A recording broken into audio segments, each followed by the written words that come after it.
ভাগ্য ভাগ্য এমন এক জিনিস যা কাউকে সিংহাসন দেয় আর কাউকে রাস্তার ধুলোতে লুটোপুটি খাওয়ায়।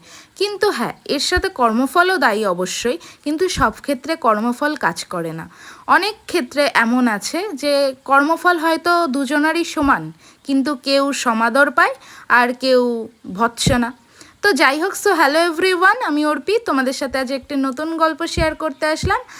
আজ সকালবেলা উঠেই দেখি মামনি পুজো সারছে। প্রতিদিনই যদিও বা এটাই দেখি, কিন্তু আজকে ছিল বৃহস্পতিবার। আর বৃহস্পতিবার এই বাড়ির একটা খুব সুন্দর নিয়ম হচ্ছে, মানে আমার যেটা খুব ইউনিক লাগে সেটা হচ্ছে এই বাড়িতে সব জায়গায় বেশ সুন্দর করে আলপনা দেওয়া হয়। আর দেখতেই পেলে ঠাকুরঘরটা ঠিক কত সুন্দর করে সাজিয়েছিল মামনি। এরপরে আমি বেশ কিছুক্ষণ ঘরদোর ক্লিন করার পর চলে এসেছিলাম বাইরে। আর যেহেতু এই কদিন বেশ বৃষ্টি হচ্ছে, তাই মানে আকাশের আমার এই টাইমটা বেশিরভাগ ভালো লাগার কারণটাই হচ্ছে এটা, মানে আকাশটা এত সুন্দর লাগে না। আর প্রকৃতি যখন সুন্দর লাগে, যদি তুমি প্রকৃতিপ্রেমী হও তাহলে তোমার এমনিই মন ভালো থাকবে।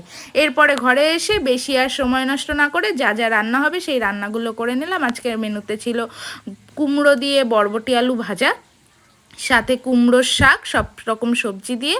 আর এর সাথে আমি একটা আজকে নতুন রকমের শাক করেছি।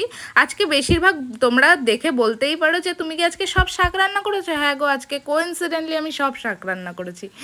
যদিও বা এটা একবেলার তরকারি, আমাদের বাড়িতে দুবেলাই রান্না হয়। আর এরপর যে শাকটা আমি রান্না করেছি, এই শাকটা আমি এখানে এসেই চিনেছি। আর এখানে আজকে আমি প্রথমবার খেয়েছি।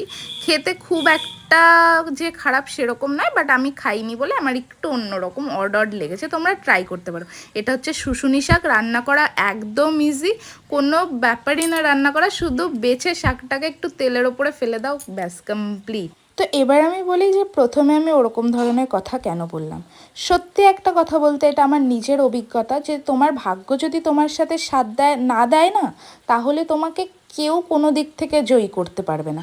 কারণ আমার নিজের অভিজ্ঞতাতে এটা আমি জানি যে একই পরিবারের বা আলাদা পরিবারের, ভিন্ন পরিবারের হতেই পারে, মানে দুজন ব্যক্তি একই কাজ করেছে, তারপরেও মানে তাদেরকে আলাদা আলাদা জাজমেন্ট দেওয়া হয়েছে, তাদের আলাদা আলাদা বিচার করা হয়েছে। এটা কেন হলো বলো তো?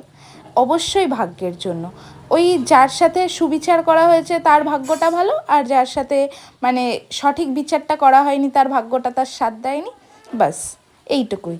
তাই বললাম যে ভাগ্য সব থেকে বেশি ম্যাটার করে আমাদের জীবনে। এরপর আমি চলে যাব ঠাকুর ঘরে, আর নিজেকে বেশ ফ্রেশ লাগছে। তো এটা আমার নিত্যদিনের কাজ, তাই ভাবলাম একটু আজকে দেখানো যাক। তো প্রায়ই আমি স্নান করে ঠাকুর ঘরে চলে যাই। তো আজকের জন্য এইটুকুই। ভিডিওটা দেখার জন্য অনেক অনেক ভালোবাসা ও ধন্যবাদ।